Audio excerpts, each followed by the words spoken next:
My favourite thing about whale sharks is getting to study them every day, especially taking what I can learn here in the aquarium and going out to the field and then seeing them in nature and then feeling that feeling of awe and majesty that you get from being around a whale shark and knowing that I know a little bit more about whale sharks than I did yesterday. That's tremendously gratifying.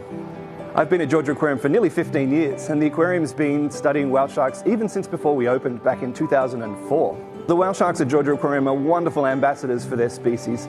When you come to the aquarium and you experience whale sharks in person, it's impossible not to be affected by that. The sense of awe and majesty that you get from them is really influential, and we really hope that people go away and become better advocates for those species, especially when they're endangered like the whale shark. A lot of the education value that we get from having whale sharks in an aquarium just comes from people seeing them and building that relationship with the species that is really mind-blowing, but it's a fantastic opportunity when people are in that moment of wonder to share with them little bits of information about the biology and conservation needs of this species, and it's really a fantastic opportunity to advance education for all age groups. One thing that's really remarkable about whale sharks is that when we first opened, we used to talk about how little we know about whale sharks. The truth is now, after 15 years, this is one of the best studied species of sharks, probably the second best studied species of shark after the white shark. So we can't claim that we don't know anything about that species anymore, and a lot of it's come from having animals in an aquarium.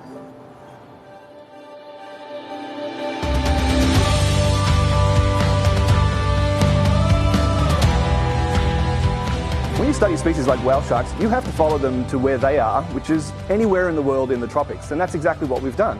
So we've gone to places like Mexico, St. Helena, the Galapagos and Indonesia, all to try and meet them on their own terms and understand their biology where they are.